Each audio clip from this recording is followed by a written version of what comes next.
2016 மாடலுங்க, single ஓனர்ல diesel வேரியன்ட்ல வண்டி வந்திருக்கு. அதுவும் ஏர் பேக், அலாய்வில், ஸ்டீரிங்ல volume control, push button start எல்லாமே வரக்கூடிய வண்டி. நீங்க இன்னும் நம்ம சேனலை ஃபாலோ பண்ணாம பாக்குறீங்கன்னா மறக்காம நம்ம சேனலை ஃபாலோ பண்ணிட்டு பாருங்க. வண்டியோட டயர் பாயிண்ட் 4 டயருமே ஒரு 80% மேலேயே இருக்கும். வண்டியோ சூப்பர் கண்டிஷன்ல இருக்குங்க. ஏசி பக்காவா இருக்கு.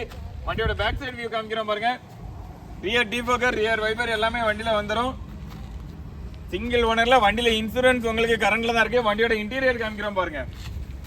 வண்டி உங்களுக்கு புஷ் பட்டன் ஸ்டார்ட்டோட வந்துருங்க. 4 விண்டோ பவர் விண்டோ வந்துடும், புஷ் பட்டன் ஸ்டார்ட் வந்துடும், 2 ஏர் பேக் வந்துடும், டச் ஸ்கிரீன் ஆடியோ சிஸ்டம் வந்துடும். ஏசியோ பக்கா கண்டிஷன்ல இருக்கு. சீட் கவர் எல்லாமே ரொம்ப நீட்டாவே இருக்கு. இந்த வண்டிக்கு நம்ம சந்தேகி கார்ஸ்ல சொல்ற பிரைஸ் பாத்தீங்கன்னா வெறும் 5,75,000 ரூபாய் தாங்க. அதுவுமே பிக்ஸ்டு பிரைஸ் கிடையாது, நெகோஷியபிள் பிரைஸ் தான். நேர்ல வந்து பாருங்க, டெஸ்ட் டிரைவ் பண்ணி பாருங்க. வண்டி பிடிச்சிருந்துச்சுன்னா ரேட் எங்களால எவ்வளவு பெஸ்டா பண்ண முடியுமோ அவ்வளவு பெஸ்டா பண்ணி தரேன். தமிழ்நாட்டுல எங்க இருந்தாலுமே லோன் வசதி பண்ணி தரலாம். வண்டி பத்தின வேற எந்த டீடைல் வேணாலும் டிஸ்பிளேல தர நம்பருக்கு கான்டாக்ட் பண்ணுங்க. நம்ம சந்தேகி கார்ஸ் எங்க இருக்குன்னு பாத்தீங்கன்னா திருநெல்வேலி